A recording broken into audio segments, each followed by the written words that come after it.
Pernahkah kalian merasakan sakit hati sampai dada terasa sesak? Tapi kalian tetap diam demi mempertahankan keluarga? Kalau kalian jadi aku, apa yang akan kalian lakukan? Malam itu, hujan turun begitu deras. Angin kencang membuat pepohonan di depan rumah bergoyang seperti hendak tumbang. Petir sesekali menyambar, menerangi halaman rumah yang selama ini kuanggap sebagai tempat paling aman untuk pulang. Tapi malam itu, semuanya berubah. Aku berdiri di depan pintu dengan tubuh basah kuyup. Air hujan bercampur air mata yang tak sanggup lagi kutahan. Di hadapanku berdiri ibu mertuaku. Wajahnya penuh kebencian. Tatapannya tajam seolah aku bukan manusia. Seolah aku hanya sampah yang harus segera disingkirkan. Pergi kamu dari rumah ini, bentaknya. Aku terdiam. Ibu, aku salah apa? Tanyaku dengan suara gemetar. Salahmu? Kamu masih berani bertanya salahmu apa? Wanita itu menunjuk wajahku dengan kasar. Sudah bertahun-tahun masuk keluarga ini, tapi tidak ada satupun keberuntungan yang kamu bawa. Dadaku terasa ditusuk. Aku menoleh ke arah suamiku yang berdiri beberapa langkah di belakang ibunya. Berharap dia membelaku. Berharap dia mengatakan bahwa ibunya berlebihan. Tapi yang kulihat justru membuat hatiku hancur. Arga hanya menunduk. Diam. Tidak mengatakan apapun. Seolah penghinaan itu pantas kuterima. Seolah aku memang bukan istrinya. Aku bicara sama kamu, Arga, teriakku. Pria itu mengangkat wajahnya perlahan. Tatapannya dingin, sangat dingin. Laras, mungkin untuk sementara kamu tinggal dulu di rumah orang tuamu. Kalimat itu membuat dunia seakan berhenti berputar. Aku tidak percaya dengan apa yang kudengar. Untuk sementara? Tanyaku. Iya. Untuk sementara sampai kapan? Arga kembali diam. Dan diamnya lebih menyakitkan daripada bentakan ibunya. Aku tertawa kecil. Bukan karena lucu, tapi karena terlalu sakit. 10 tahun. 10 tahun aku menjadi istri yang setia. 10 tahun aku bekerja tanpa mengeluh. 10 tahun aku membantu suamiku dari nol. Tapi malam ini, aku diperlakukan seperti orang asing. Jadi kalian berdua sepakat mengusirku? Tanyaku. Ratih langsung menjawab. Tentu saja. Aku sudah lama meminta Arga menceraikanmu. Kalimat itu membuat lututku hampir lemas. Ternyata selama ini, ibu mertuaku memang tidak pernah menginginkanku. Bahkan sejak awal. Apa salahku sampai ibu membenciku seperti ini? Tanyaku. Ratih tertawa sinis. Kamu miskin? Aku terdiam. Kamu tidak pantas masuk keluarga kami. Jantungku berdegup keras. Kalau bukan karena anakku keras kepala, sejak dulu aku tidak akan pernah merestui pernikahan kalian. Aku menggigit bibir. Berusaha menahan tangis. Tapi air mata tetap jatuh. Bukan karena aku lemah. Melainkan karena aku sudah terlalu lama menahan semuanya sendirian. Selama bertahun-tahun aku dihina. Masakanku selalu salah. Pakaianku selalu dianggap murahan. Pekerjaanku selalu diremehkan. Bahkan saat aku memberikan sebagian besar gajiku untuk kebutuhan rumah tangga, tidak pernah sekalipun aku mendapat ucapan terima kasih. Namun malam ini, semua penghinaan itu mencapai puncaknya. Ratih masuk ke dalam rumah. Tak lama kemudian ia keluar membawa koper milikku. Lalu melemparkannya ke teras. Keluarkan semua barangmu. Aku memandang koper itu. Koper yang berisi sebagian hidupku. Foto-foto, pakaian, kenangan, dan harapan yang perlahan mati. Ibu, ucapku lirih. Jangan panggil aku ibu. Bentakan itu membuatku terkejut. Kamu bukan keluarga kami lagi. Aku menatap Arga. Sekali lagi. Untuk terakhir kalinya. Arga, apa kamu benar-benar membiarkan ini terjadi? Pria itu menutup matanya sesaat. Lalu berkata pelan. Maaf, Laras. Hanya itu. Tidak ada pembelaan. Tidak ada penjelasan. Tidak ada usaha menghentikan ibunya. Hanya satu kata. Maaf. Dan kata itu menghancurkan 10 tahun pernikahan kami dalam hitungan detik. Air mataku mengalir semakin deras. Di luar hujan masih turun tanpa ampun. Aku mengambil koperku perlahan. Tubuhku gemetar. Bukan karena dingin, tapi karena hati yang hancur. Saat aku melangkah meninggalkan rumah itu, aku sempat menoleh sekali lagi. Rumah besar yang selama ini kuanggap milik keluarga kami. Rumah yang kubantu bangun sedikit demi sedikit. Rumah yang menyimpan begitu banyak rahasia. Rahasia yang bahkan tidak diketahui oleh suamiku sendiri. Rahasia yang bisa mengubah segalanya. Dan malam itu, aku memutuskan untuk tetap diam. Karena mereka belum tahu satu hal. Satu hal yang akan membuat mereka sangat menyesal. Rumah yang mereka gunakan untuk mengusirku itu, sesungguhnya dibeli menggunakan seluruh tabungan dan hasil kerja kerasku selama bertahun-tahun. Dan bukti kepemilikannya masih kusimpan dengan aman. Namun saat aku berjalan meninggalkan gerbang rumah sambil menahan tangis, sebuah mobil hitam mewah tiba-tiba berhenti tepat di depanku. Kaca mobil perlahan turun. Lalu seseorang di dalamnya memanggil namaku. Seketika jantungku berdegup kencang. Karena orang yang muncul malam itu adalah orang terakhir yang seharusnya mengetahui rahasia besar tentang rumah tersebut. Pria dalam mobil hitam itu. Aku terpaku di tengah hujan. Lampu mobil hitam itu memantulkan genangan air di jalanan. Nafasku terasa tercekat ketika melihat wajah pria yang duduk di balik kemudi. Sudah bertahun-tahun aku tidak bertemu dengannya. Namun aku masih mengenal wajah itu. Pak Surya, bisikku pelan. Pria berusia sekitar 60 tahun itu tersenyum tipis. Laras. Suaranya tetap sama seperti dulu. Tenang. Berwibawa. Dan entah kenapa membuatku merasa aman. Air mataku hampir kembali jatuh. Bukan karena sedih. Melainkan karena aku tidak menyangka akan bertemu dengannya malam itu. Terlebih dalam keadaan sehancur ini. Kamu kenapa berdiri di luar saat hujan begini? Tanyanya. Aku mencoba tersenyum. Namun gagal. Pak Surya memandang koper di sampingku. Lalu menatap rumah besar di belakangku. Tatapannya berubah serius. Apa mereka mengusirmu? Aku terdiam. Kadang diam adalah jawaban yang paling jujur. Pak Surya menghela napas panjang. Masuklah. Aku ragu. Tapi Pak. Laras, kamu kehujanan. Aku menunduk. Akhirnya aku membuka pintu mobil dan masuk. Begitu duduk, tubuhku langsung gemetar. Baru saat itulah aku sadar betapa lelahnya diriku malam ini. Pak Surya menyerahkan handuk kecil dari kursi belakang. Lep wajahmu dulu. Aku menerimanya. Terima kasih. Mobil perlahan meninggalkan rumah itu. Rumah yang baru saja mengusirku. Rumah yang selama ini kuanggap sebagai tempatku berjuang. Namun ternyata tidak pernah benar-benar menerimaku. Beberapa menit kami hanya diam. Hingga akhirnya Pak Surya berbicara. Mereka masih belum tahu? Jantungku langsung berdebar. Aku tahu apa yang dimaksudnya. Rahasia itu. Rahasia yang selama ini kusimpan rapat. Aku menggeleng pelan. Belum. Pak Surya tersenyum tipis. Luar biasa. Aku menoleh. Maksud Bapak? Laras, kalau aku jadi kamu, mungkin sejak lama aku sudah membongkar semuanya. Aku tersenyum pahit. Aku tidak ingin mempermalukan suamiku.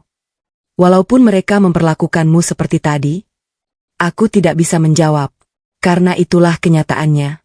Aku terlalu mencintai Arga. Setidaknya sampai malam ini. Padahal selama bertahun-tahun aku terus mengalah. Terus diam. Terus memaafkan. Namun yang kudapat hanyalah penghinaan. Mobil berhenti di depan sebuah apartemen. Aku terkejut. Pak, ini tempat tinggal sementara. Tapi saya tidak bisa menerima ini. Kamu bisa. Beliau menatapku serius. Aku berutang banyak padamu. Kalimat itu membuatku terdiam. Karena hanya kami berdua yang tahu maksud sebenarnya. 8 tahun lalu, saat perusahaan Pak Surya hampir bangkrut. Saat semua orang meninggalkannya. Saat para investor menarik modal mereka. Akulah yang membantu diam-diam. Bukan dengan uang besar. Melainkan dengan seluruh tabungan yang kumiliki saat itu. Tabungan yang seharusnya kugunakan membeli rumah impianku. Namun aku memilih membantu. Dan keputusan itu mengubah hidup Pak Surya. Perusahaannya bangkit. Berkembang. Bahkan kini menjadi salah satu perusahaan properti terbesar di kota. Tetapi tidak ada seorang pun yang tahu. Termasuk Arga. Termasuk ibu mertuaku. Aku tidak pernah menceritakannya. Karena aku tidak suka pamer. Namun malam ini, rahasia itu terasa semakin berat untuk kusimpan. Sementara itu di rumah, Ratih terlihat sangat puas. Ia duduk di ruang tamu sambil menyeruput teh. Akhirnya perempuan itu pergi juga. Arga masih berdiri di dekat jendela. Wajahnya tampak gelisah. Bu, apa kita tidak keterlaluan? Ratih langsung menatap tajam. Kamu membelanya lagi? Dia tetap istriku. Ratih mendengus. Istri yang tidak membawa keuntungan apa-apa. Arga menunduk. Namun untuk pertama kalinya malam itu, ada sesuatu yang mengganggu pikirannya. Karena jauh di lubuk hati, ia tahu ibunya tidak sepenuhnya benar. Selama ini Laras selalu bekerja, selalu membantu keuangan rumah. Bahkan saat usahanya mengalami kesulitan, Laraslah yang diam-diam menutup kekurangan. Tapi anehnya, Arga tidak pernah benar-benar tahu dari mana istrinya mendapatkan uang sebanyak itu. Dan malam itu pertanyaan itu mulai muncul kembali di benaknya. Sementara itu aku duduk sendirian di balkon apartemen. Hujan masih turun. Aku memegang ponsel yang sejak tadi tidak berbunyi. Tidak ada telepon. Tidak ada pesan. Tidak ada kabar dari Arga. Dadaku kembali terasa sesak. 10 tahun bersama. Dan ternyata aku tidak cukup berharga untuk dipertahankan. Air mataku kembali mengalir. Aku menatap langit malam yang gelap. Ya Allah, apakah selama ini aku terlalu sabar? Kalau kalian jadi aku, apa yang akan kalian lakukan? Bertahan? Atau pergi untuk selamanya? Saat itulah ponselku bergetar. Satu pesan masuk dari nomor yang tidak kukenal. Aku membuka pesan itu. Dan seketika tubuhku membeku. Karena isi pesannya hanya satu kalimat. Bu Laras, saya tahu rumah itu sebenarnya milik ibu. Dan ada seseorang yang sedang berusaha merebut dokumen kepemilikannya. Aku langsung berdiri. Jantungku berdegup sangat keras. Karena hanya segelintir orang yang mengetahui rahasia tersebut. Lalu siapa pengirim pesan itu? Dan bagaimana dia bisa tahu ada orang yang sedang mengincar dokumen rumah itu? Pesan ancaman di tengah malam. Tanganku gemetar memegang ponsel. Aku membaca pesan itu berulang kali. Bu Laras, saya tahu rumah itu sebenarnya milik ibu. Dan ada seseorang yang sedang berusaha merebut dokumen kepemilikannya. Nafasku terasa berat. Siapa orang ini? Bagaimana dia bisa tahu rahasia yang selama bertahun-tahun kusimpan rapat? Dan yang lebih mengkhawatirkan, siapa yang sedang berusaha mengambil dokumen rumah itu? Aku langsung mengetik balasan. Siapa Anda? Pesan terkirim. Namun tidak ada jawaban. 5 menit, 10 menit, 15 menit. Tetap tidak ada balasan. Aku mulai gelisah. Pikiranku dipenuhi berbagai kemungkinan buruk. Dokumen rumah itu memang tidak kusimpan di rumah mertua. Sejak awal aku sudah berhati-hati. Aku menyimpannya di tempat yang sangat aman. Tapi kalau ada orang yang mulai mencari dokumen itu, berarti seseorang sudah mengetahui sebagian rahasiaku. Dan itu bukan hal yang bisa dianggap remeh. Malam semakin larut. Namun aku sama sekali tidak bisa tidur. Setiap kali memejamkan mata, wajah Ratih kembali muncul di pikiranku. Bentakannya, hinaannya, tatapan jijiknya, semua terasa begitu nyata. Aku kembali teringat saat pertama kali menikah dengan Arga 10 tahun lalu. Saat itu aku benar-benar mencintainya. Aku tidak peduli keluarganya kaya. Aku tidak peduli keluargaku sederhana. Aku hanya ingin hidup bahagia bersama pria yang kucintai. Namun sejak hari pertama menjadi menantu, Ratih sudah menunjukkan ketidaksukaannya. Apa tidak ada perempuan lain yang lebih pantas untuk anak saya? Kalimat itu masih teringat jelas sampai sekarang. Aku pernah mendengarnya secara langsung. Dan sejak saat itu, aku selalu berusaha membuktikan diri. Aku memasak. Aku membersihkan rumah. Aku bekerja membantu keuangan keluarga. Aku berusaha menjadi menantu yang baik. Tapi apapun yang kulakukan selalu salah di matanya. Dan yang paling menyakitkan, Arga selalu memintaku mengalah. Laras, maklumi saja ibu. Laras, jangan diperbesar. Laras, ibu memang begitu orangnya. 10 tahun. 10 tahun aku mengalah. Sampai akhirnya malam tadi mereka mengusirku. Keesokan paginya aku terbangun karena suara telepon. Ternyata Pak Surya. Laras, kamu sudah bangun? Sudah, Pak. Aku ingin bertemu. Apakah ada sesuatu? Tentang rumah itu. Jantungku kembali berdebar. Ada apa, Pak? Suara Pak Surya terdengar serius. Kamu harus datang sekarang. 1 jam kemudian aku sudah berada di kantor Pak Surya. Gedung tinggi itu berdiri megah di pusat kota. Para karyawan menyambutnya dengan penuh hormat. Namun hari ini ekspresi Pak Surya terlihat berbeda. Beliau tampak cemas. Di ruang kerjanya yang luas, beliau langsung menyerahkan sebuah map kepadaku. Aku membukanya, dan langsung terkejut. Karena di dalamnya terdapat salinan dokumen rumah yang kutempati selama ini. Pak ini? Aku mendapatkannya tadi pagi. Dari mana? Pak Surya menghela napas. Dari seseorang yang mencoba menjual informasi tentang rumah itu. Darahku seperti berhenti mengalir. Apa? Iya? Aku langsung pucat.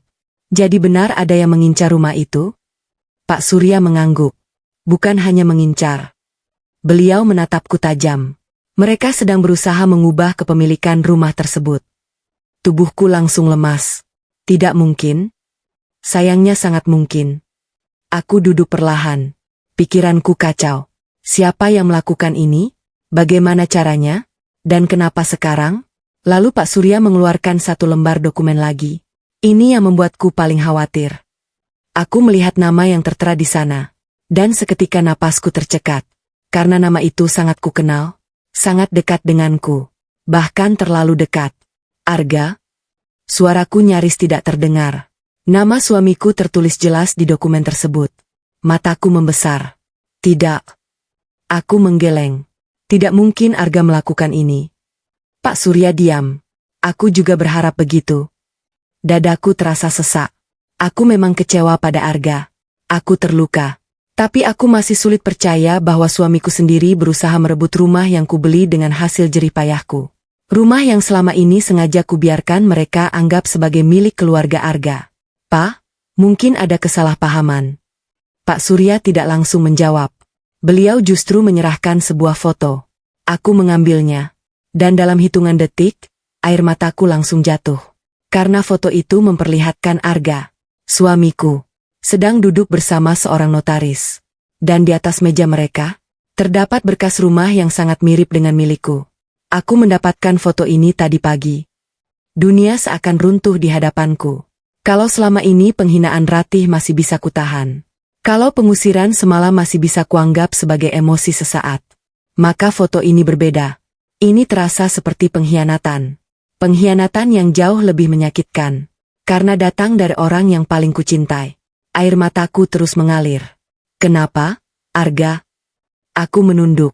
Tanganku mengepal kuat. Dan untuk pertama kalinya sejak diusir dari rumah itu, aku mulai bertanya dalam hati. Apakah selama ini Arga benar-benar mencintaiku? Atau aku hanya dimanfaatkan selama bertahun-tahun? Namun aku belum tahu bahwa ada rahasia yang jauh lebih besar. Rahasia yang akan membuatku semakin hancur. Karena siang itu, seseorang tiba-tiba masuk ruang kerja Pak Surya. Wajah pria itu terlihat panik. Pak Surya? Ada apa? Pria itu menelan ludah. Lalu berkata dengan suara tergesa-gesa. Kami baru saja menemukan sesuatu tentang suami Bularas. Apa? Pria itu menatapku. Dan kalimat berikutnya membuat darahku serasa membeku.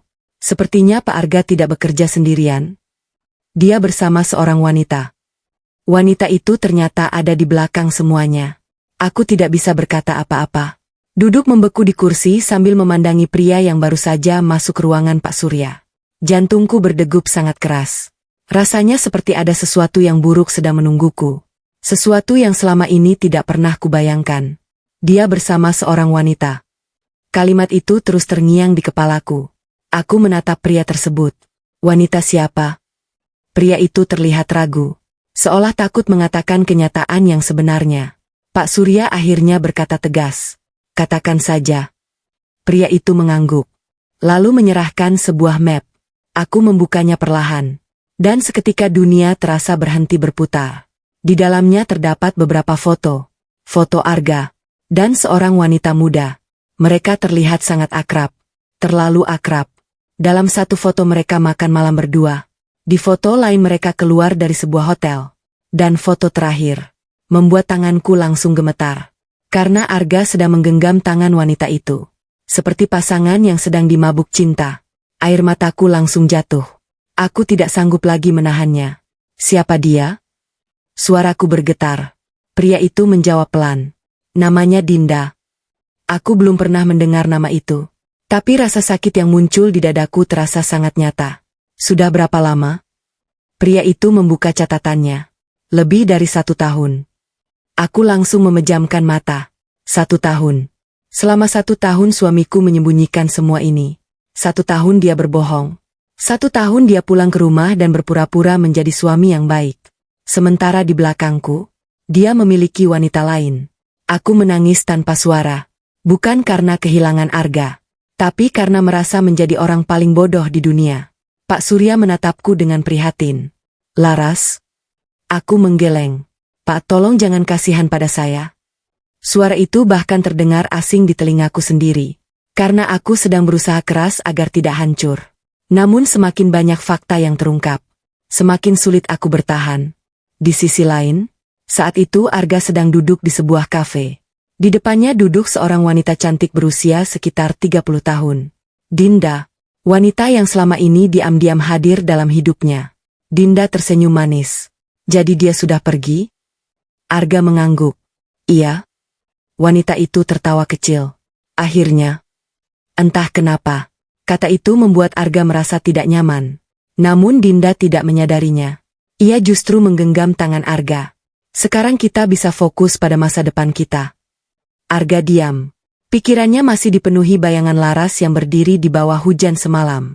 Wajah penuh air mata, tatapan kecewa, dan suara gemetar saat bertanya apakah ia benar-benar membiarkan semua itu terjadi. Untuk pertama kalinya, Arga merasa bersalah. Namun Dinda segera mengalihkan pikirannya. Ngomong-ngomong, bagaimana soal rumah itu? Arga menatapnya. Aku sedang mengurusnya. Bagus. Dinda tersenyum puas. Aku tidak mau nanti ada masalah setelah kita menikah. Arga mengangguk. Namun tanpa disadarinya, kalimat itu terdengar sangat berbeda dari yang dulu. Dulu Dinda selalu mengatakan bahwa ia mencintainya apa adanya. Tapi sekarang, yang sering dibahas justru rumah, aset, dan uang. Sementara itu aku masih berada di kantor Pak Surya. Aku berusaha menghapus air mata. Namun rasa sakit itu belum juga hilang. Lalu Pak Surya berkata sesuatu yang membuatku terkejut. Laras, ada hal lain yang harus kamu tahu. Aku mengangkat wajah. Apalagi, Pak? Beliau terlihat sangat serius. Dinda bukan wanita biasa. Aku mengernyit. Maksudnya? Pak Surya membuka sebuah dokumen. 2 tahun lalu dia pernah terlibat kasus penipuan investasi. Aku membelalak. Apa? Kasusnya tidak sampai ke pengadilan karena korban memilih berdamai. Tubuhku langsung menegang. Pak Surya melanjutkan. Dan yang lebih menarik, beliau menyerahkan satu foto lagi. Saat melihat foto itu, aku benar-benar terkejut. Karena Dinda sedang berdiri di samping Ratih, ibu mertuaku. Mereka terlihat sangat akrab, sangat dekat. Seperti sudah saling mengenal lama. Aku langsung memahami sesuatu. Dan pemahaman itu membuat dadaku terasa semakin sakit. Jadi, suaraku nyaris tidak keluar. Ibu Ratih tahu tentang wanita ini? Pak Surya mengangguk perlahan. Sepertinya bukan hanya tahu. Beliau menatapku tajam. Sepertinya mereka bekerja sama. Aku membeku. Kini semuanya mulai masuk akal. Kenapa Ratih semakin membenciku? Kenapa ia terus mendesak Arga menceraikanku? Kenapa semalam ia begitu yakin mengusirku? Karena ternyata, sudah ada wanita lain yang disiapkan untuk menggantikanku. Air mataku kembali jatuh. 10 tahun pengorbanan. 10 tahun kesetiaan. Dan semua itu dibuang begitu saja. Seolah aku tidak pernah berarti. Namun di tengah rasa sakit itu, perlahan muncul sesuatu yang sudah lama hilang dari diriku. Keberanian. Karena untuk pertama kalinya aku sadar. Aku tidak sedang kehilangan keluarga. Aku sedang melihat wajah asli mereka. Dan mungkin, sudah waktunya aku berhenti menjadi wanita yang selalu mengalah. Namun aku belum tahu bahwa malam itu akan terjadi sesuatu yang membuat seluruh permainan mereka berubah. Karena tepat saat aku hendak pulang dari kantor Pak Surya, ponselku kembali bergetar. Satu pesan masuk dari nomor yang sama. Nomor misterius yang menghubungiku semalam. Pesannya jauh lebih pendek, tapi membuat bulu kuduku merinding. Jangan percaya siapapun. Dokumen asli rumah itu sudah tidak berada di tempat yang ibu kira. Dokumen itu hilang. Tanganku langsung dingin. Aku membaca pesan itu berkali-kali. Jangan percaya siapapun. Dokumen asli rumah itu sudah tidak berada di tempat yang ibu kira. Jantungku berdegup semakin cepat. Bagaimana mungkin? Dokumen asli rumah itu kusimpan di sebuah brankas kecil yang hanya aku yang tahu lokasinya. Bahkan Arga pun tidak pernah kuberitahu. Selama bertahun-tahun tempat itu aman. Tidak pernah ada masalah. Lalu kenapa sekarang seseorang mengatakan dokumen itu sudah tidak ada di sana? Aku langsung berdiri. Pak Surya yang melihat wajahku berubah pucat segera bertanya. Ada apa? Aku menyerahkan ponselku. Beliau membaca pesan tersebut. Wajahnya langsung serius. Kita harus memastikan sekarang juga. Aku mengangguk. Untuk pertama kalinya rasa takut mulai menguasai diriku. Karena jika dokumen asli itu benar-benar hilang, situasinya akan jauh lebih rumit. 1 jam kemudian aku dan Pak Surya tiba di sebuah rumah kecil di pinggiran kota. Rumah itu milik almarhum bibiku. Sudah lama kosong. Dan di sanalah aku menyimpan berbagai dokumen penting. Termasuk dokumen rumah yang selama ini menjadi rahasiaku. Aku turun dari mobil dengan tangan gemetar. Langit masih mendung. Udara terasa dingin. Seolah ikut memperingatkan bahwa sesuatu yang buruk sedang menungguku. Aku membuka pintu rumah. Debu tipis masih terlihat di beberapa sudut. Tidak ada yang berubah. Setidaknya sekilas begitu. Aku langsung menuju kamar belakang. Lalu berlutut di depan lemari kayu tua. Di balik lemari itu terdapat panel rahasia kecil. Tempat yang selama ini hanya aku yang tahu. Tanganku bergerak cepat. Aku membuka panel tersebut. Lalu mengeluarkan kotak besi kecil dari dalamnya. Jantungku semakin berdebar. Ya Allah. Aku membuka kotak itu. Dan saat melihat isinya, tubuhku langsung lemas. Kotak itu kosong. Benar-benar kosong. Tidak ada satu lembar pun dokumen di dalamnya. Aku terduduk di lantai. Pikiranku kosong. Rasanya seperti baru saja kehilangan sesuatu yang sangat berharga. Pak. Suaraku bergetar. Dokumennya tidak ada. Pak Surya langsung mendekat. Beliau memeriksa kotak tersebut. Lalu menghela napas panjang. Berarti seseorang memang sudah masuk ke sini. Aku memejamkan mata. Air mata kembali jatuh. Aku tidak menangis karena kehilangan kertas. Aku menangis karena mulai menyadari betapa jauh permainan ini berjalan. Seseorang telah merencanakan semuanya. Pengusiran, pengkhianatan, dan sekarang pencurian dokumen. Semua terasa seperti bagian dari rencana besar. Sementara itu di rumah Ratih. Suasana terlihat sangat berbeda. Ratih tersenyum puas sambil minum teh. Di sampingnya duduk Dinda. Wanita itu terlihat sangat santai. Apa Lara sudah menghubungi Arga? Tanya Dinda. Ratih menggeleng. Belum. Dinda tersenyum sinis. Mungkin dia akhirnya sadar kalau dirinya memang tidak pantas di keluarga ini. Ratih tertawa kecil. Perempuan itu terlalu lama bertahan. Mereka sama sekali tidak menyadari bahwa percakapan itu diam-diam didengar seseorang. Arga, pria itu baru saja pulang. Dan tanpa sengaja mendengar sebagian pembicaraan mereka. Awalnya ia ingin masuk seperti biasa. Namun langkahnya terhenti. Karena ada satu kalimat yang membuatnya membeku. Kalau dokumen rumah itu berhasil kita dapatkan, semuanya selesai. Suara Dinda terdengar jelas. Arga mengernyit. Dokumen rumah? Rumah yang mana? Kenapa mereka membicarakannya? Dan kenapa ibunya terlihat begitu tenang? Untuk pertama kalinya, sebuah rasa curiga mulai tumbuh di hati Arga.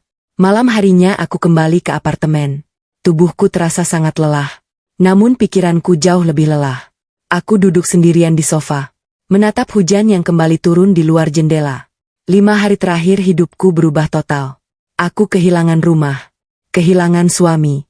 Dan sekarang kehilangan dokumen yang menjadi bukti kebenaran. Aku hampir menyerah. Hampir. Sampai ponselku kembali berbunyi. Nomor misterius itu lagi. Tanganku langsung bergerak cepat membuka pesan. Namun kali ini bukan pesan singkat. Melainkan sebuah foto. Saat melihat foto tersebut, mataku langsung membesar. Napas terasa tercekat. Karena foto itu memperlihatkan seseorang sedang memegang map berwarna coklat. Map yang sangat kukenal. Map tempat aku menyimpan dokumen rumah. Tanganku gemetar hebat. Lalu aku memperbesar foto itu. Dan saat wajah orang yang memegang map tersebut terlihat jelas, aku langsung berdiri dari sofa. Air mataku berhenti mengalir. Digantikan oleh rasa tidak percaya. Karena orang yang membawa dokumen rumahku ternyata bukan Dinda. Bukan Ratih. Bahkan bukan Arga. Melainkan seseorang yang selama ini kuanggap sebagai sahabatku sendiri. Sahabat yang menusuk dari belakang. Tubuhku membeku. Tanganku masih memegang ponsel. Mataku tidak lepas dari foto yang baru saja kukirimkan. Aku memperbesar gambar itu sekali lagi. Berharap aku salah melihat. Berharap itu hanya seseorang yang mirip. Tapi semakin jelas foto itu terlihat, semakin kuat rasa sakit yang menghantam dadaku. Tidak mungkin salah. Wanita yang memegang map berisi dokumen rumahku itu adalah Siska. Sahabatku sendiri. Sahabat yang sudah kukenal lebih dari 12 tahun. Sahabat yang selama ini sering kuajak bercerita. Sahabat yang selalu menenangkanku saat aku menangis karena perlakuan ibu mertua. Sahabat yang selama ini kuanggap seperti saudara. Kenapa? SIS. Bisikku lirih. Air mata kembali mengalir. Namun kali ini berbeda. Rasa sakit karena pengkhianatan seorang sahabat ternyata tidak kalah menyakitkan dibanding pengkhianatan suami. Aku langsung menelepon nomor misterius itu. Sekali, tidak diangkat. 2 kali, tetap tidak diangkat. 3 kali, masih sama. Lalu tiba-tiba sebuah pesan masuk. Kalau ingin tahu semuanya, temui Siska besok pukul 10 pagi di Cafe Kemuning. Aku langsung membalas. Siapa Anda? Tidak ada jawaban. Aku kembali mengetik. Kenapa Anda membantu saya? Tetap tidak ada jawaban. Nomor itu kembali diam. Meninggalkanku dengan ribuan pertanyaan. Malam itu aku tidak bisa tidur. Bayangan masa lalu terus berputar di kepalaku. Aku teringat bagaimana Siska selalu hadir dalam hidupku. Saat aku menikah dengan Arga. Saat aku keguguran bertahun-tahun lalu. Saat aku bertengkar dengan ibu mertua. Saat aku hampir menyerah menjalani rumah tangga. Siska selalu ada. Atau setidaknya, aku pikir dia selalu ada untukku. Kini aku mulai bertanya-tanya. Apakah semua itu hanya sandiwara? Apakah selama ini dia mendekatiku karena alasan tertentu?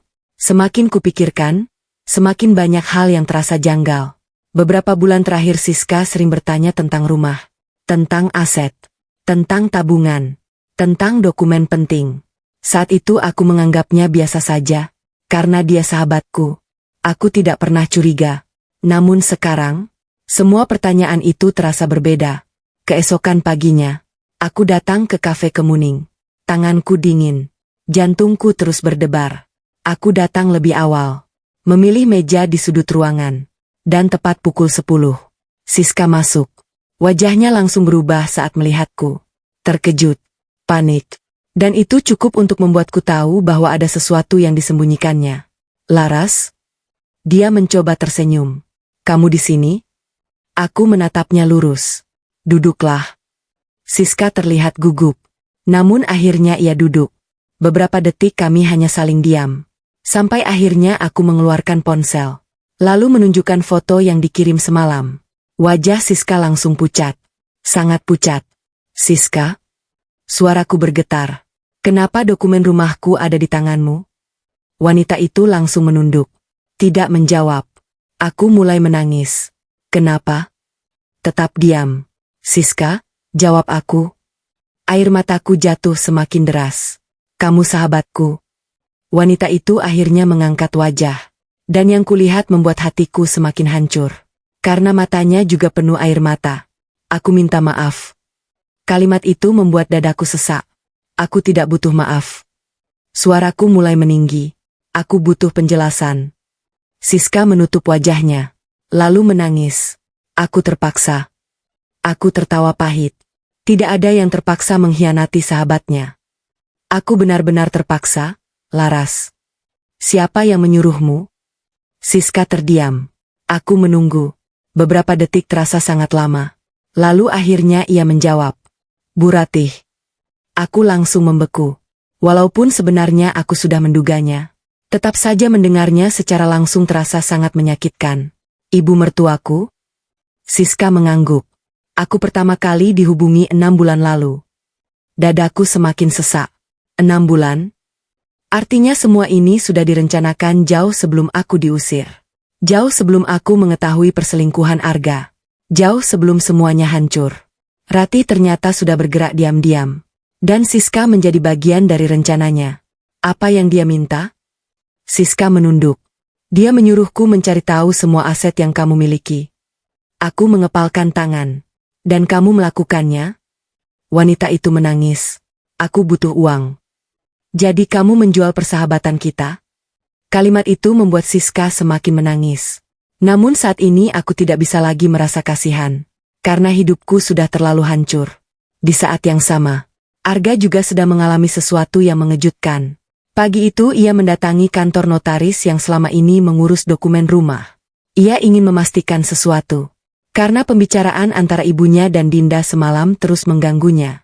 Namun saat notaris menunjukkan data kepemilikan rumah tersebut, Arga langsung membeku. Ada yang salah?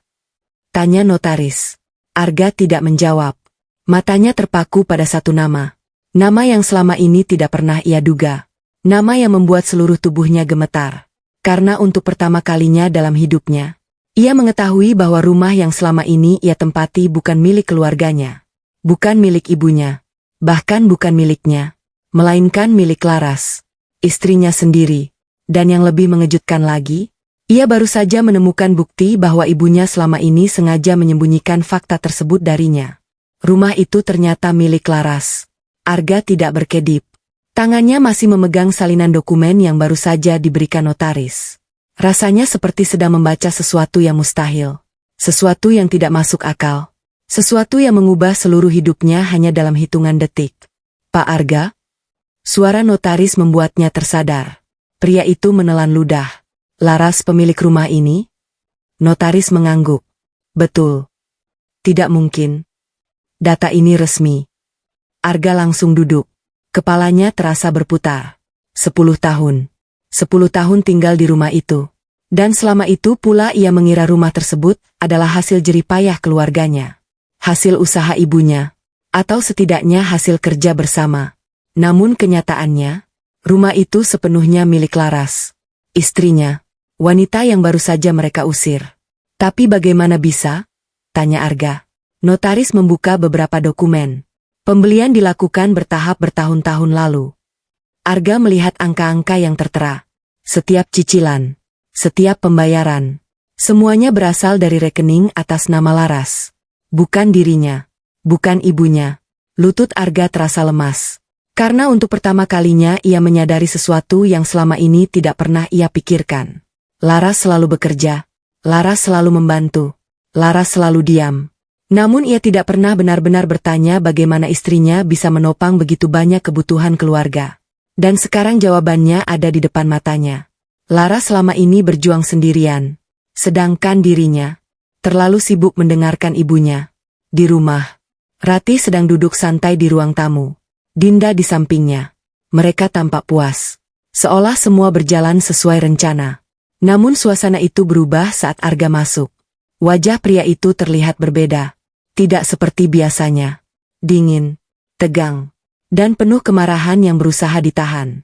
Arga? Tanya Ratih. Kamu kenapa? Pria itu melempar map ke atas meja. Ratih terkejut. Dinda ikut menoleh. Apa ini? Tanya Ratih. Harusnya aku yang bertanya. Ratih mulai gelisah. Maksud kamu?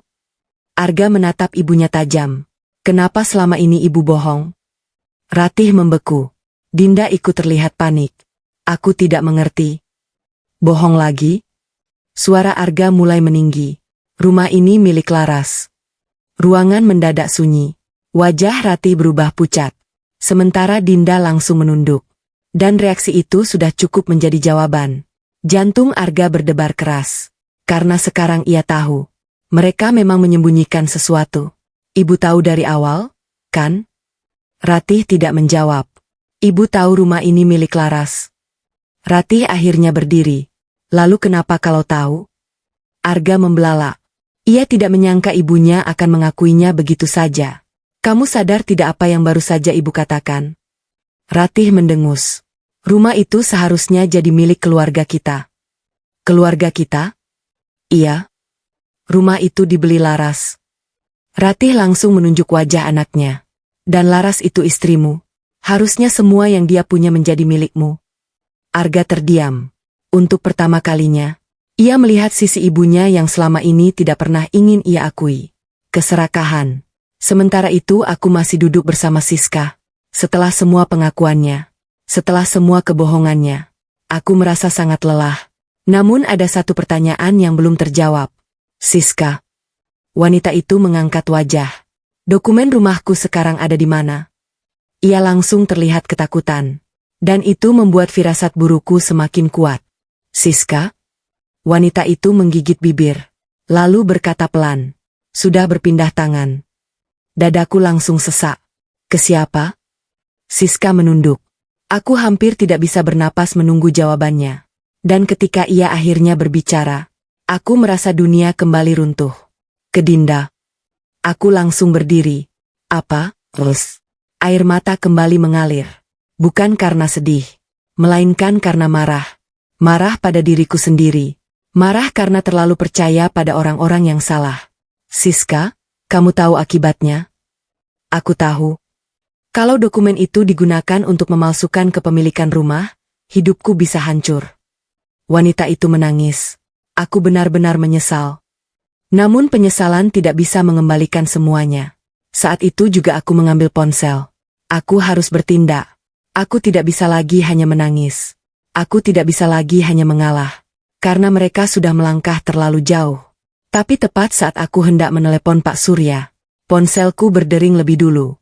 Nama yang muncul membuatku terdiam. Arga, suamiku. Pria yang telah membiarkanku diusir saat hujan deras. Pria yang tidak membelaku. Pria yang mungkin juga ikut mengkhianatiku. Panggilan itu terus berdering. 1 kali, 2 kali, 3 kali. Dan untuk pertama kalinya sejak aku pergi dari rumah, Arga mengirim pesan. Pesan yang membuat jantungku berdebar. Laras, kita harus bicara. Aku baru tahu semuanya. Dan aku rasa ibu menyembunyikan sesuatu yang jauh lebih besar dari yang kita bayangkan. Aku akhirnya bertemu Arga. Tanganku masih memegang ponsel. Pesan dari Arga terus terpampang di layar. Laras, kita harus bicara. Aku baru tahu semuanya. Dan aku rasa ibu menyembunyikan sesuatu yang jauh lebih besar dari yang kita bayangkan. Aku menatap pesan itu lama. Sangat lama. Jika ini terjadi seminggu lalu, mungkin aku akan langsung mempercayainya. Mungkin aku akan menangis lega. Mungkin aku akan berharap suamiku akhirnya sadar. Tapi sekarang semuanya berbeda. Kepercayaanku sudah hancur. Hatiku sudah terlalu banyak terluka. Dan luka itu tidak bisa sembuh hanya karena satu pesan. Siska yang duduk di depanku ikut melihat wajahku berubah. Itu Arga? Tanyanya pelan. Aku mengangguk. Kamu mau menemuinya? Aku terdiam. Jujur saja, aku tidak tahu. Sebagian diriku ingin mendengarkan penjelasannya. Tapi sebagian yang lain masih mengingat malam saat hujan deras. Saat aku memohon dengan air mata. Saat aku berharap ia membelaku. Dan saat ia memilih diam. Akhirnya aku mengetik balasan singkat. Di mana? Tak sampai 1 menit. Balasan datang. Kafe Melati. Jam 4 sore. Pukul 4 tepat. Aku tiba di Kafe Melati. Tanganku dingin. Bukan karena takut. Tapi karena aku tidak tahu apa yang akan terjadi. Saat masuk ke dalam, aku langsung melihat Arga duduk di sudut ruangan. Wajahnya terlihat berbeda. Lebih pucat. Lebih lelah. Dan entah kenapa terlihat jauh lebih tua. Ketika melihatku datang, ia langsung berdiri. Laras. Aku tidak menjawab. Aku hanya duduk di hadapannya. Suasana langsung terasa canggung. Beberapa detik kami hanya saling diam. Sampai akhirnya Arga membuka suara. Aku minta maaf. Aku tersenyum tipis. Bukan senyum bahagia. Melainkan senyum pahit. Maaf untuk yang mana? Arga menunduk. Laras. Untuk perselingkuhanmu? Arga membeku. Atau untuk membiarkan ibumu mengusirku? Pria itu terlihat semakin pucat. Atau untuk mencoba mengambil rumah yang kubeli dengan uangku sendiri? Arga memejamkan mata. Aku bisa melihat rasa bersalah di wajahnya. Tapi entah kenapa, saat ini semua itu terasa terlambat. Terlalu terlambat. Aku baru tahu rumah itu milikmu. Kalimat itu membuatku tertawa kecil. Tentu saja. Laras, aku serius. Dan aku juga serius. Air mataku mulai menggenang. Tahukah kamu apa yang paling menyakitkan? Arga mengangkat wajah. Bukan perselingkuhanmu. Pria itu tampak terkejut. Bukan juga penghinaan ibumu. Aku menarik napas panjang. Yang paling menyakitkan adalah aku selalu ada untukmu. Suaraku mulai bergetar. Saat usahamu hampir bangkrut. Saat kamu sakit. Saat kamu terpuruk. Saat semua orang meninggalkanmu. Aku tetap di sampingmu. Air mataku jatuh. Tapi saat aku membutuhkanmu 1 kali saja, aku menatapnya lurus. Kamu malah membiarkanku berdiri sendirian di bawah hujan. Arga langsung menunduk. Dan untuk pertama kalinya, aku melihat air mata di matanya. Laras, Suaranya terdengar pecah. Aku memang bersalah. Aku diam. Tapi ada sesuatu yang harus kamu tahu. Aku menatapnya tanpa ekspresi. Apa? Arga mengeluarkan sebuah amplop coklat dari tasnya. Lalu meletakkannya di atas meja. Aku menemukan ini. Aku membukanya perlahan. Dan seketika tubuhku membeku. Karena di dalam amplop itu terdapat beberapa lembar fotokopi dokumen. Dokumen yang sangat kukenal. Dokumen rumahku. Mataku membesar. Ini? Aku menemukannya di kamar ibu. Jantungku langsung berdegup kencang. Bagaimana bisa? Arga menggeleng. Itulah yang sedang ku cari tahu. Aku membalik beberapa lembar dokumen. Lalu sesuatu menarik perhatianku. Ada satu surat tambahan yang belum pernah kulihat sebelumnya. Aku mengambilnya. Dan saat membaca isinya, tubuhku langsung menegang. Karena surat itu berisi rencana pengalihan kepemilikan rumah. Namaku sudah dihapus. Digantikan dengan nama lain. Tanganku langsung gemetar. Karena nama itu bukan Arga. Bukan Ratih. Bukan pula Dinda. Melainkan seseorang yang sama sekali tidak kukenal. Siapa orang ini? Tanyaku. Arga menggeleng. Aku juga tidak tahu. Kami saling berpandangan. Dan untuk pertama kalinya, aku merasa ada sesuatu yang jauh lebih besar daripada sekadar perselingkuhan atau perebutan rumah. Seolah ada orang lain yang sedang memainkan semuanya dari belakang. Seseorang yang bahkan Ratih dan Dinda mungkin tidak sadari. Namun yang tidak kami ketahui, saat itu dari dalam mobil yang terparkir di seberang jalan, sepasang mata sedang mengawasi kami. Seorang pria bertubuh besar duduk di kursi belakang. Di sampingnya terdapat map yang berisi dokumen-dokumen penting. Ia tersenyum tipis melihat Laras dan Arga berbicara. Lalu mengangkat ponsel. Mereka sudah mulai curiga. Suara di seberang telepon terdengar tenang. Biarkan saja. Tapi kalau mereka menemukan dokumen yang asli? Pria itu terdiam mendengar jawaban berikutnya. Karena orang di seberang telepon berkata, kalau perlu, singkirkan siapapun yang menghalangi. Dan tanpa disadari Laras maupun Arga, mereka baru saja masuk ke permainan yang jauh lebih berbahaya daripada yang mereka bayangkan.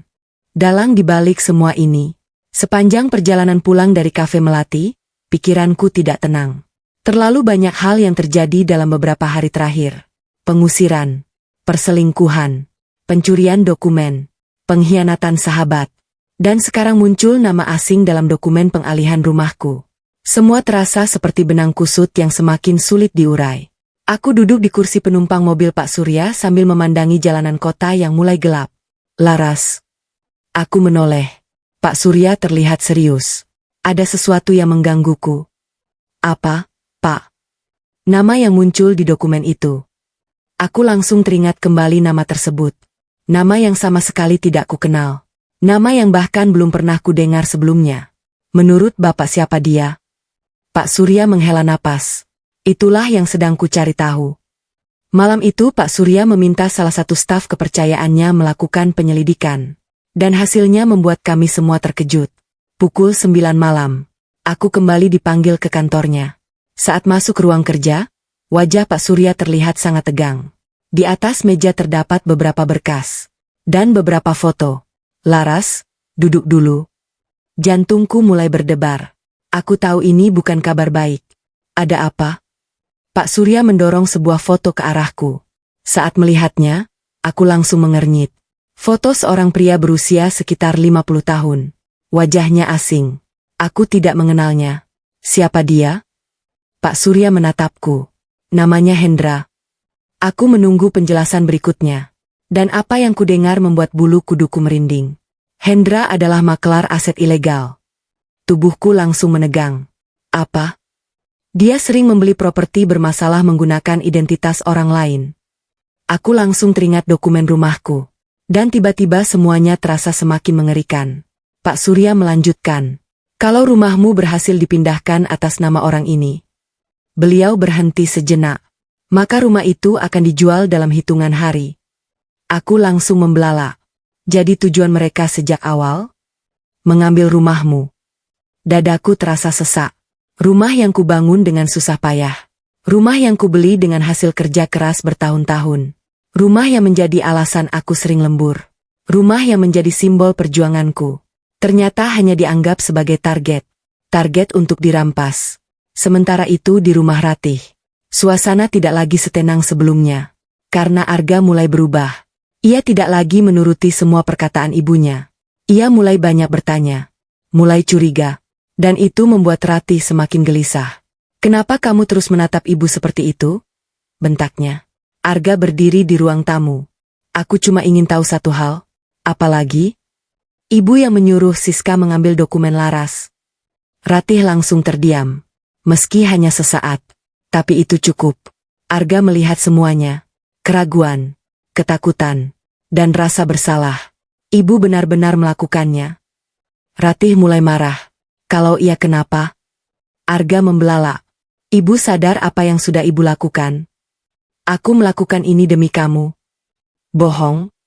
Bentakan Arga membuat Ratih terkejut. Karena selama ini anaknya tidak pernah membentaknya. "Tidak ada yang demi aku." Arga menatap ibunya dengan mata merah. "Ini demi keserakahan ibu." Ratih langsung menampar meja. "Perempuan itu sudah mencuci otakmu." "Tidak." Suara Arga bergetar. "Justru selama ini aku yang terlalu bodoh." Untuk pertama kalinya, Ratih tidak punya jawaban. Di apartemen, aku duduk sendirian, memikirkan semua yang baru ku ketahui. Dan semakin kupikirkan, semakin ada satu hal yang terasa aneh. Jika tujuan mereka hanya mengambil rumahku, kenapa mereka menunggu sampai sekarang? Kenapa tidak sejak dulu? Kenapa semua ini terjadi dalam beberapa bulan terakhir? Saat itulah aku teringat sesuatu. Sesuatu yang sudah lama kulupakan. Aku langsung membuka laci kecil di kamar. Mencari sebuah map tua. Map yang berisi dokumen lama milik ayahku. Dokumen yang hampir tidak pernah kubuka. Beberapa menit kemudian aku menemukannya. Aku membuka satu persatu isinya. Lalu tiba-tiba tanganku berhenti. Mataku membelalak. Napas terasa tercekat. Karena di salah satu lembar dokumen itu terdapat nama yang sangat familiar. Nama yang baru saja diperlihatkan Pak Surya malam ini. Hendra. Pria yang diduga ingin mengambil rumahku. Namanya ada dalam dokumen lama milik ayahku. Dokumen yang berusia lebih dari 15 tahun. Tubuhku langsung merinding. Bagaimana mungkin? Apa hubungan Hendra dengan ayahku? Dan kenapa namanya muncul lagi sekarang? Saat aku masih berusaha memahami semuanya, ponselku tiba-tiba berdering. Nomor tidak dikenal. Aku mengangkatnya perlahan. "Halo?" Beberapa detik tidak ada suara. Lalu terdengar suara pria yang berat, dingin, dan membuat darahku serasa berhenti mengalir. "Kalau kamu masih ingin selamat, berhenti mencari tahu tentang Hendra." Sambungan langsung terputus. Aku membeku. Karena untuk pertama kalinya, ini bukan lagi soal rumah. Ini bukan lagi soal mertua. Ini bukan lagi soal perselingkuhan. Seseorang kini mulai mengancamku secara langsung. Rahasia ayahku yang selama ini tersembunyi. Tanganku masih gemetar setelah telepon itu terputus. Suara pria itu masih terngiang jelas di telingaku. "Kalau kamu masih ingin selamat, berhenti mencari tahu tentang Hendra." Aku menatap layar ponsel yang kini gelap. Dadaku berdebar sangat keras. Bukan karena takut, melainkan karena aku mulai sadar. Semakin dekat aku pada kebenaran, semakin banyak orang yang panik. Dan itu berarti ada sesuatu yang sangat besar yang sedang mereka sembunyikan. Aku menarik napas panjang. Lalu kembali melihat dokumen peninggalan ayahku yang berserakan di atas meja. Namaku Laras. Aku memang sabar. Aku memang sering mengalah. Tapi aku bukan pengecut. Kalau selama ini aku diam demi keluarga, sekarang aku harus bergerak demi diriku sendiri. Keesokan paginya aku langsung menemui Pak Surya.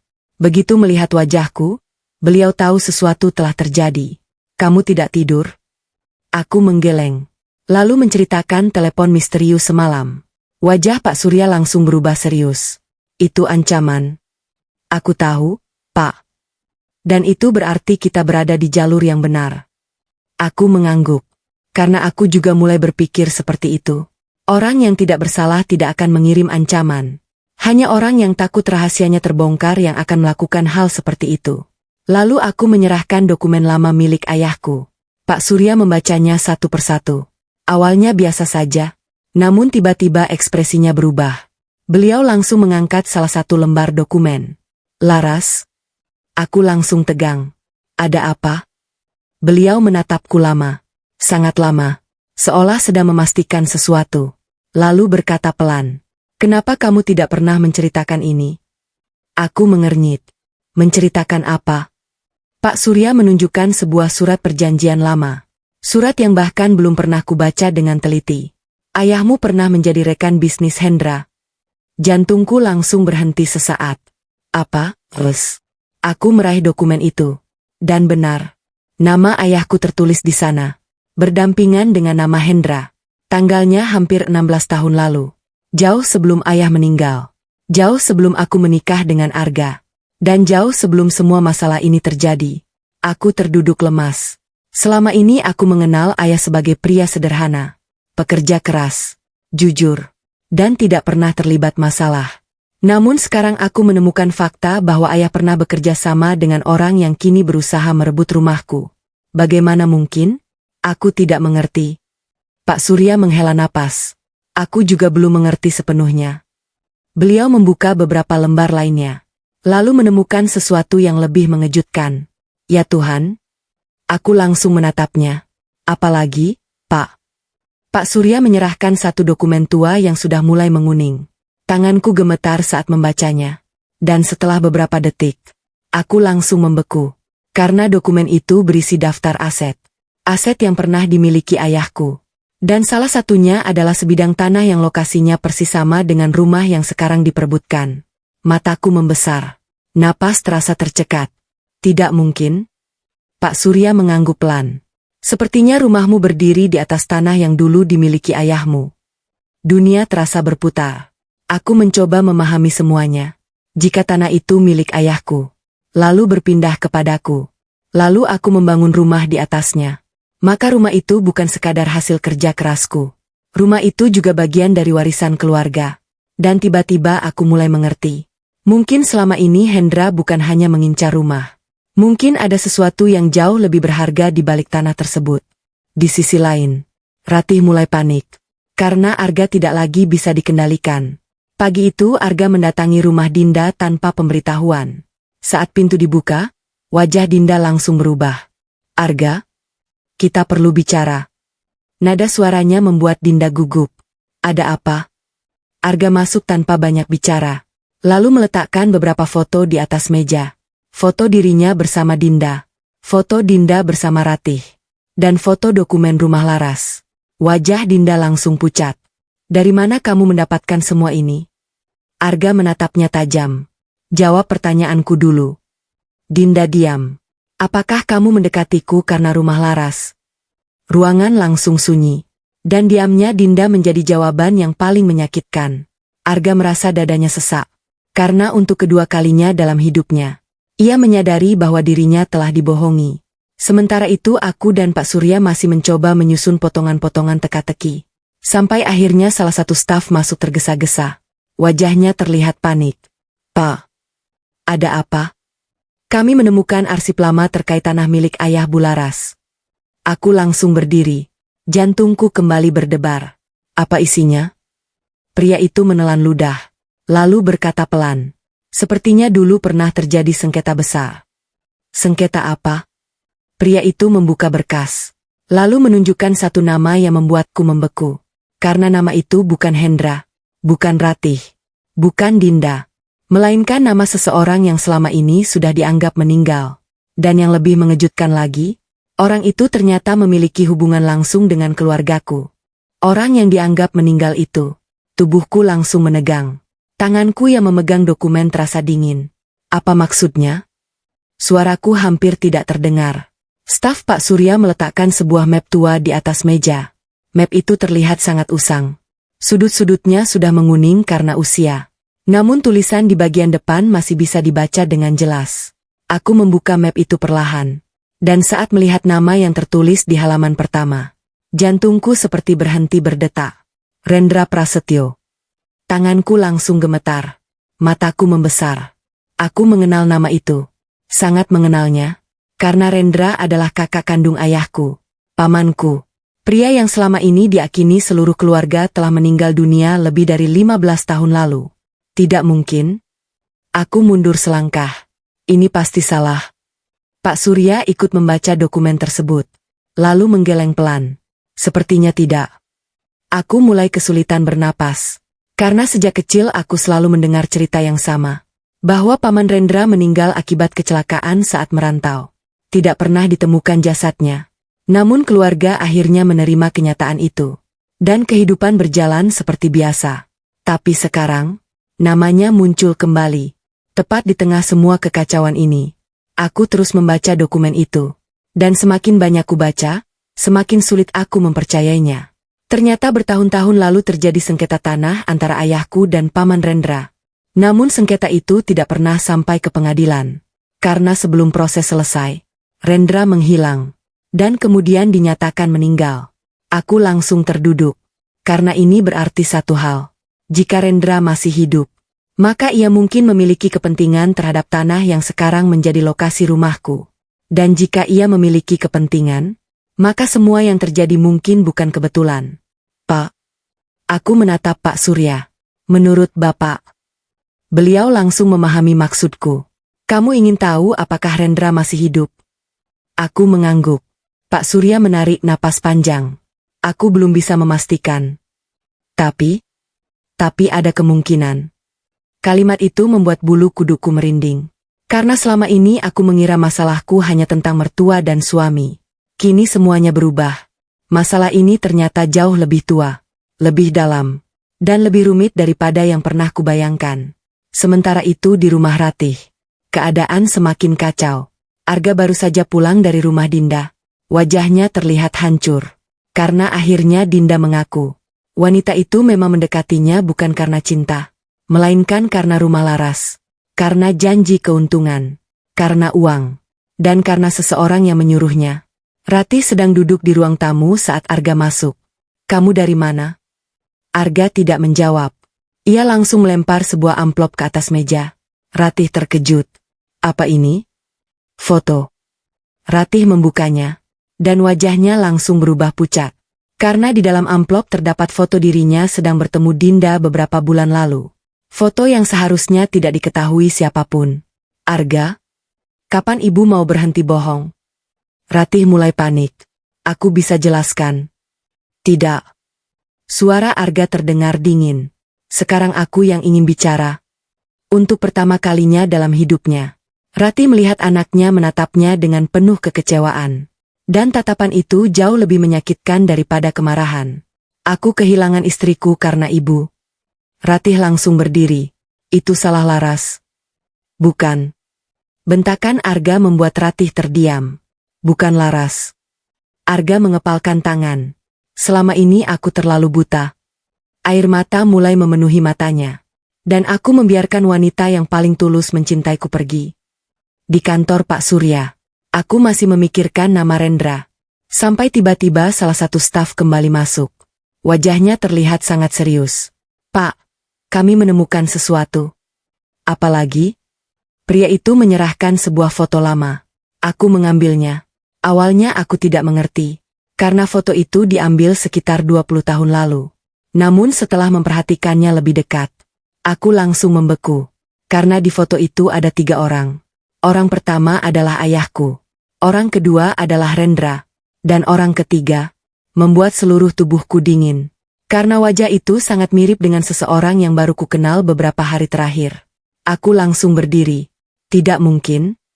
Pak Surya melihat foto tersebut. Lalu ekspresinya berubah. Jadi selama ini, aku menatapnya. Pak. Beliau menunjuk pria ketiga di dalam foto. Laras. Suaranya terdengar berat. Pria ini sangat mirip Hendra. Aku langsung merasa lemas. Karena kalau dugaan itu benar, berarti Hendra bukan orang asing yang tiba-tiba muncul. Ia sudah terhubung dengan keluargaku sejak puluhan tahun lalu. Dan itu berarti satu hal. Semua yang terjadi sekarang mungkin sudah direncanakan jauh sebelum aku menikah dengan Arga. Namun kejutan belum berhenti. Karena tepat saat kami masih memandangi foto tersebut, ponsel Pak Surya berdering. Beliau mengangkatnya. Lalu wajahnya langsung berubah drastis. Apa? Aku langsung berdiri.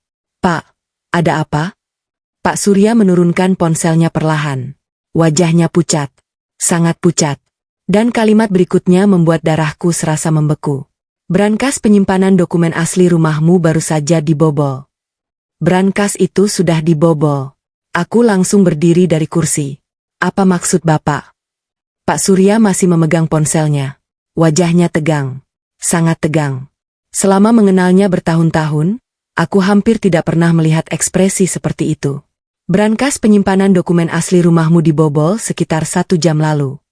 Darahku seperti berhenti mengalir. Tidak mungkin. Aku langsung menggeleng. Karena brankas itu berada di ruang arsip khusus. Tempat yang dijaga ketat. Tempat yang hanya diketahui beberapa orang terpercaya. Bagaimana bisa seseorang masuk ke sana? Pelakunya tertangkap? Tanyaku. Pak Surya menghela napas panjang. Itulah masalahnya. Jantungku kembali berdebar. Apa? Mereka berhasil masuk. Lalu? Mereka berhasil kabur. Tubuhku langsung terasa lemas. Aku terduduk kembali. Karena semakin hari, semuanya semakin mengerikan. Ini bukan lagi sekadar konflik keluarga. Ini bukan lagi soal mertua yang membenciku. Ada orang-orang yang benar-benar berusaha menghilangkan bukti, menghapus jejak, dan merebut rumah itu dengan segala cara. 2 jam kemudian, aku dan Pak Surya tiba di kantor penyimpanan arsip. Beberapa petugas keamanan terlihat sibuk. Polisi juga sudah berada di lokasi. Saat melihat ruang arsip yang rusak, dadaku terasa sesak. Pintu besi brankas terbuka. Beberapa laci berantakan. Dokumen berserakan di lantai. Seolah seseorang mencarinya dengan tergesa-gesa. Seorang petugas mendekati kami. Pak Surya, ada perkembangan? Petugas itu mengangguk. Kami menemukan rekaman CCTV. Jantungku langsung berdebar. Pelakunya terlihat. Sebagian. Kami segera menuju ruang monitor. Rekaman diputar.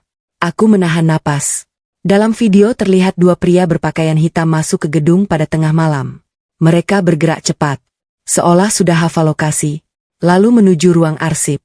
Dan beberapa menit kemudian keluar membawa map. Map berwarna coklat. Persis seperti yang selama ini digunakan untuk menyimpan dokumen rumahku. Aku mengepalkan tangan. Itu dokumenku. Petugas mengangguk. Sepertinya begitu. Lalu rekaman diperbesar. Dan saat wajah salah satu pria terlihat jelas, aku langsung membeku. Karena aku pernah melihat wajah itu. Meski hanya sekali. Tapi aku tidak mungkin lupa. Itu dia? Pak Surya menoleh. Kamu kenal? Aku mengangguk pelan. Dia orang yang pernah kulihat di foto milik Hendra. Ruangan langsung sunyi. Berarti dugaan kami benar. Hendra memang terlibat. Namun kejutan yang lebih besar datang beberapa menit kemudian. Seorang polisi masuk membawa laporan baru. Pak, ada apa? Kami menemukan sesuatu di mobil yang digunakan pelaku. Semua langsung menoleh. Polisi itu membuka map, lalu mengeluarkan sebuah foto. Saat melihat foto itu, aku langsung membeku. Karena foto tersebut memperlihatkan seseorang yang sangat kukenal. Ratih, ibu mertuaku, sedang berbicara dengan Hendra. Aku hampir tidak percaya. Ya Allah. Tanganku gemetar. Pak Surya juga terlihat terkejut. Jadi selama ini, aku langsung memahami sesuatu. Ratih bukan sekadar dimanfaatkan. Ratih bukan korban. Ratih adalah bagian dari rencana itu. Mungkin sejak awal. Mungkin jauh lebih lama dari yang kubayangkan. Di rumah, Ratih mulai kehilangan ketenangannya. Karena Arga semakin menjauh. Dan Dinda sudah tidak bisa dihubungi sejak pagi. Ponselnya mati. Apartemennya kosong. Seolah menghilang begitu saja. Ratih duduk sendirian di ruang tamu. Untuk pertama kalinya rasa takut muncul dalam dirinya. Karena permainan yang selama ini ia kira bisa dikendalikan mulai berbalik. Saat itulah ponselnya berdering. Nama yang muncul membuat wajahnya pucat. Hendra. Ratih langsung mengangkatnya. Halo? Suara Hendra terdengar marah. Semuanya berantakan.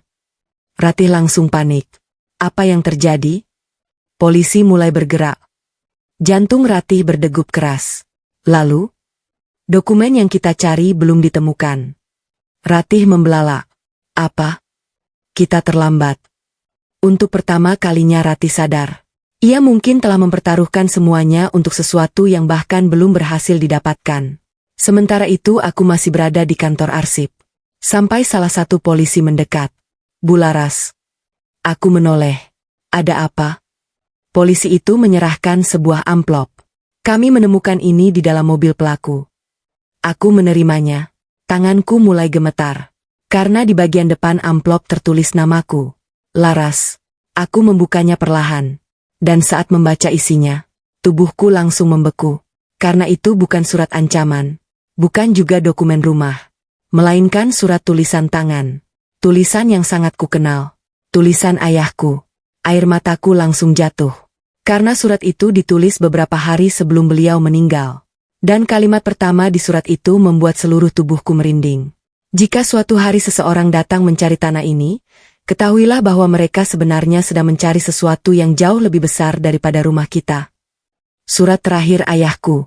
Tanganku gemetar memegang surat itu. Air mataku jatuh tanpa bisa kutahan. Aku mengenali tulisan tangan itu. Tulisan ayahku. Tulisan yang dulu sering kulihat saat beliau menuliskan catatan kecil untukku. Tulisan yang tidak pernah kulihat lagi sejak beliau meninggal. Dan sekarang, tulisan itu kembali muncul di hadapanku. Setelah bertahun-tahun. Dengan membawa rahasia yang mungkin menjadi jawaban atas semua kekacauan ini.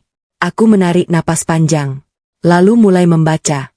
Jika suatu hari seseorang datang mencari tanah ini, ketahuilah bahwa mereka sebenarnya sedang mencari sesuatu yang jauh lebih besar daripada rumah kita. Dadaku langsung berdebar. Aku melanjutkan membaca. Ayah tidak pernah menceritakan ini kepadamu karena ayah ingin kamu hidup tenang. Namun jika surat ini sampai ke tanganmu, berarti mereka akhirnya kembali. Aku langsung menatap Pak Surya. Beliau juga terlihat tegang. Siapa mereka? Bisikku. Lalu aku kembali membaca. Bertahun-tahun lalu, ayah, Paman Rendra, dan seseorang bernama Hendra pernah bekerja sama membeli sebidang tanah. Tanganku semakin gemetar. Nama itu lagi, Hendra. Nama yang terus muncul sejak awal semua masalah ini. Namun setelah tanah itu dibeli, kami menemukan sesuatu yang tidak pernah kami duga. Aku langsung membelalak. Sesuatu? Apa maksudnya? Surat itu tidak menjelaskan secara langsung. Namun kalimat berikutnya membuatku semakin terkejut. Sejak hari itu Hendra berubah. Ia rela melakukan apa saja demi menguasai tanah tersebut. Aku menelan ludah. Jantungku terasa semakin berat. Berarti ini bukan konflik yang baru muncul. Semua ini sudah dimulai puluhan tahun lalu. Bahkan sebelum aku lahir. Pak Surya membaca surat itu bersamaku. Lalu kami sampai pada bagian terakhir. Dan bagian itulah yang membuat kami saling berpandangan. Jika kamu membaca surat ini, carilah kotak kayu yang tersimpan di bawah pondasi gudang belakang. Aku langsung terdiam. Gudang belakang? Aku mengenalnya. Gudang tua yang berada di samping rumah. Gudang yang selama ini hampir tidak pernah digunakan. Gudang yang bahkan sudah bertahun-tahun tidak kubuka. Pak. Aku menatap Pak Surya. Beliau langsung mengangguk. Kita harus ke sana. Malam itu juga kami berangkat. Aku tidak mau menunggu sampai besok. Karena semakin lama kami menunda, semakin besar kemungkinan orang lain bergerak lebih dulu. Saat mobil memasuki halaman rumah, dadaku kembali terasa sesak. Rumah itu, rumah yang menjadi sumber semua masalah. Rumah yang membuatku diusir. Rumah yang membuat keluargaku hancur. Namun malam ini aku datang bukan sebagai korban. Aku datang untuk mencari kebenaran. Untungnya saat itu rumah sedang kosong. Ratih tidak ada. Dinda menghilang. Dan Arga belum pulang. Aku dan Pak Surya langsung menuju gudang belakang. Pintu kayunya sudah tua, berdebu, dan hampir roboh. Saat pintu dibuka, aroma lembab langsung menyambut kami. Aku menyalakan senter, lalu masuk perlahan. Di mana pondasinya? Tanya Pak Surya. Aku menunjuk bagian sudut ruangan. Dulu ayah pernah beberapa kali memperbaiki area itu. Namun aku tidak pernah tahu alasannya. Kini semuanya mulai masuk akal. Kami mulai membongkar lantai secara hati-hati. 10 menit, 20 menit, 30 menit. Hingga akhirnya, saya menemukannya. Teriak salah satu staf Pak Surya. Jantungku langsung berdebar. Di bawah lapisan semen tua terdapat sebuah kotak kayu kecil. Kotak itu tampak sangat tua, namun masih utuh. Tanganku gemetar saat mengangkatnya. Karena aku tahu, apapun yang ada di dalam kotak ini, mungkin akan mengubah segalanya. Aku membuka tutupnya perlahan. Dan seketika semua orang terdiam. Karena di dalamnya bukan emas, bukan uang, bukan sertifikat. Melainkan puluhan dokumen lama, foto-foto, surat perjanjian, dan sebuah buku catatan kulit berwarna coklat. Aku mengambil buku itu. Di halaman pertama tertulis, catatan pribadi Rendra Prasetyo. Aku langsung menatap Pak Surya. Paman Rendra, pria yang selama ini dianggap meninggal, ternyata meninggalkan catatan. Dan catatan itu mungkin menyimpan semua jawaban. Namun sebelum sempat membuka halaman pertama, suara mobil tiba-tiba terdengar dari luar rumah. Semua orang langsung menoleh. Lampu kendaraan menyinari halaman. Lalu suara rem terdengar keras. Aku merasakan firasat buruk. Sangat buruk. Salah satu staf segera melihat keluar. Dan wajahnya langsung pucat. Bu Laras. Ada apa? Pria itu menelan ludah. Lalu berkata dengan suara gemetar. Itu Hendra. Darahku serasa berhenti mengalir. Karena bukan hanya Hendra yang datang. Di belakangnya ada beberapa pria lain. Dan dari ekspresi mereka tidak datang untuk berbicara. Mereka datang untuk mengambil sesuatu yang selama ini mereka cari. Kotak kayu yang kini berada di tanganku. Malam saat semua topeng mulai terlepas. Tanganku mencengkeram kotak kayu itu erat-erat. Jantungku berdegup sangat keras. Di luar gudang, beberapa mobil sudah berhenti. Lampu kendaraan menerangi halaman rumah. Suasana yang semula sunyi berubah mencekam. Salah satu staf Pak Surya menutup pintu gudang perlahan. Bu Laras, kita harus pergi sekarang. Aku menggeleng. Tidak. Semua menatapku. Aku menarik napas panjang. Selama ini aku selalu lari dari masalah. Selalu mengalah. Selalu diam. Tapi malam ini berbeda. Aku sudah kehilangan terlalu banyak hal. Aku tidak mau kehilangan kebenaran. Aku ingin melihat siapa sebenarnya mereka. Beberapa detik kemudian, pintu gudang terbuka, dan pria yang pertama masuk membuatku langsung membeku. Hendra, wajahnya persis seperti foto yang selama ini kulihat. Tatapannya tajam, dingin, dan penuh ambisi. Namun yang membuatku lebih terkejut adalah orang yang berdiri di belakangnya. Ratih, ibu mertuaku. Wanita itu tampak gugup. Berbeda dari biasanya. Tidak lagi angkuh. Tidak lagi percaya diri. Seolah ia sendiri mulai menyadari bahwa permainan ini sudah terlalu jauh. Laras. Hendra melangkah maju. Itu milikku. Aku menatapnya lurus. Tidak. Pria itu tersenyum tipis. Kamu tidak tahu apa yang kamu pegang. Kalau begitu jelaskan. Hendra terdiam. Lalu tertawa kecil. Ayahmu ternyata sama keras kepalanya denganmu. Kalimat itu membuatku mengepal. Jangan bawa-bawa ayahku. Tatapan Hendra langsung berubah.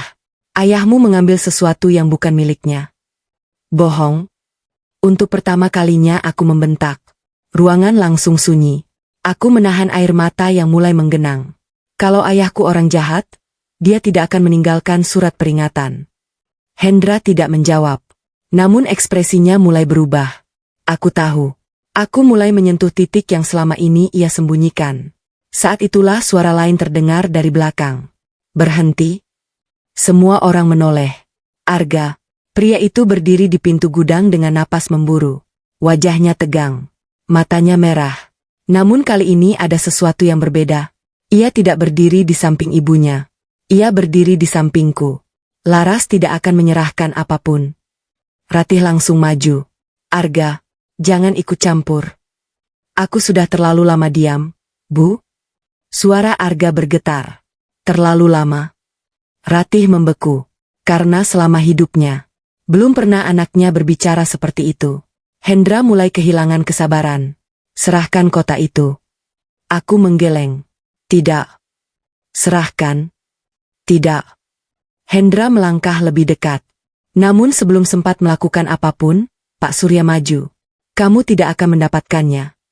Hendra menatapnya sinis. Masih hidup juga rupanya. Pak Surya tersenyum tipis. Dan masih lebih jujur daripada kamu. Ketegangan semakin terasa. Aku membuka kotak kayu itu. Lalu mengambil buku catatan milik Paman Rendra. Semua mata langsung tertuju padaku. Aku membuka halaman terakhir. Dan mulai membaca dengan suara keras. Jika catatan ini ditemukan, berarti Hendra masih mencari dokumen asli yang membuktikan tanah ini bukan miliknya. Wajah Hendra langsung berubah. Aku melanjutkan. Tanah ini dibeli bersama. Namun Hendra diam-diam mencoba memalsukan kepemilikan. Ratih mulai terlihat panik. Sementara Arga membelalak. Aku terus membaca. Ketika usahanya gagal, ia berusaha mengambil semuanya dengan cara licik. Suasana menjadi sangat sunyi. Hanya suaraku yang terdengar. Dan setiap kalimat membuat wajah Hendra semakin pucat. Lalu aku sampai pada bagian terakhir. Bagian yang membuat seluruh ruangan terdiam. Sebagai bukti, sertifikat asli tanah telah kusimpan di tempat yang hanya diketahui oleh adikku. Aku langsung membeku. Adikku. Berarti ayahku. Aku membalik halaman berikutnya. Dan menemukan sebuah amplop kecil yang terselip. Tanganku gemetar saat membukanya. Lalu aku mengeluarkan dokumen yang ada di dalamnya. Dan saat melihatnya, air mataku langsung jatuh. Karena itu adalah sertifikat asli. Sertifikat yang selama ini dicari semua orang. Sertifikat yang membuktikan bahwa tanah itu sah milik keluargaku. Bukan milik Hendra. Bukan milik siapapun selain ahli waris ayahku. Yaitu aku. Tidak mungkin. Hendra mundur satu langkah. Wajahnya pucat. Ratih juga ikut terdiam. Aku menatap wanita itu. Wanita yang telah menghinaku. Mengusirku. Menganggapku tidak berharga. Ibu ingin tahu sesuatu? Ratih tidak menjawab. Air mataku kembali mengalir. Tahun demi tahun aku menahan semuanya. Setiap hinaan. Setiap fitnah. Setiap luka. Suaraku bergetar. Tapi satu hal yang tidak pernah ibu tahu. Aku mengangkat sertifikat itu. Rumah yang ibu gunakan untuk mengusirku. Aku menatapnya lurus. Berdiri di atas tanah milik keluargaku. Ratih langsung terduduk. Wajahnya kehilangan warna. Untuk pertama kalinya, wanita itu tidak punya jawaban. Dan untuk pertama kalinya, aku tidak merasa lemah lagi. Namun aku belum tahu bahwa beberapa menit lagi akan terjadi sesuatu yang membuat hidup semua orang berubah selamanya.